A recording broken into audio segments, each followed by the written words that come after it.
I can say a lot about Yasmin. She was a typical child and teenager in many ways. She's incredibly loving, caring and sensitive.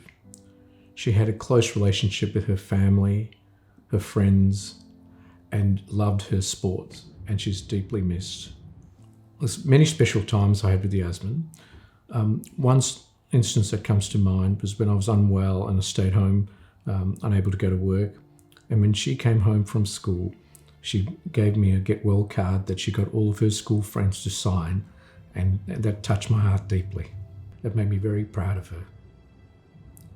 As Yasmin moved into adolescence, she started increasingly feeling anxious, and she was getting help for that. She was getting counselling support both at school and outside of school.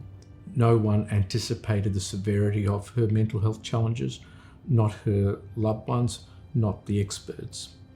In the couple of weeks leading up to her suicide, there was an escalation in her anxiety levels, but again, we felt that it was in hand and we never anticipated that it would result in what actually ended up happening.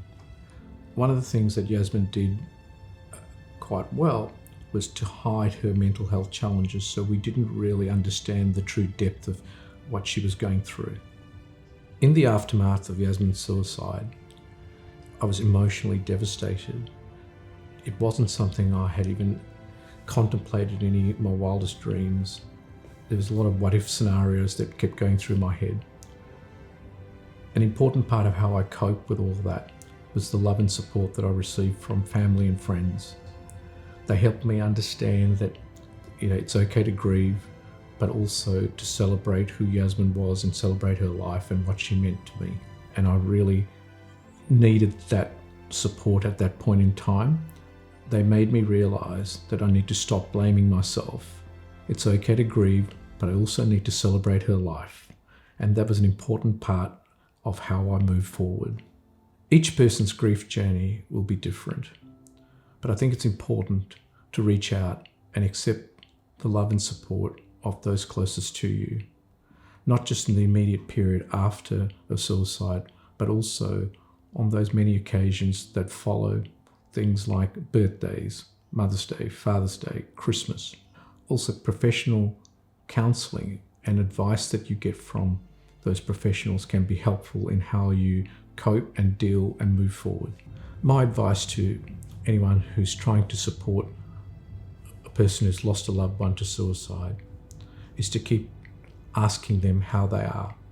Their pain is constant. At the right time, they'll open up to you. One of the things that's important to me is to talk about Yasmin and keep her memory alive. So having friends who are willing to listen is very important to me.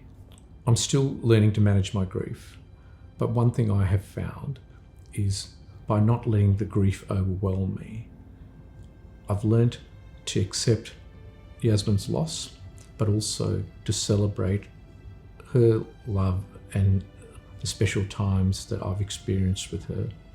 I think it's important also to channel those energies into positive activity. And for me, that's getting involved in mental health causes that promote the awareness of mental health challenges. I think to create a more supportive environment for people struggling with mental health is to recognise that mental health can affect anyone. It doesn't discriminate. So if you feel that one of your family or friends could be struggling from mental health challenges, ask them how they are, but keep asking them, because you never know when they want to open up. And when they do open up, listen to what they say to you and help them find the right support and advice that they need to cope with their situation. What I'd like to say to anyone struggling to cope is what I would love to be able to say to Yasmin right now, and that is that no matter how grim or dark a situation may seem, that it's important to recognise there's help available. Please reach out to those closest to you and accept their love and support. Seek professional help. Reach out to organisations like Lifeline and get their help. It's important that you know that there's always help available. So please reach out.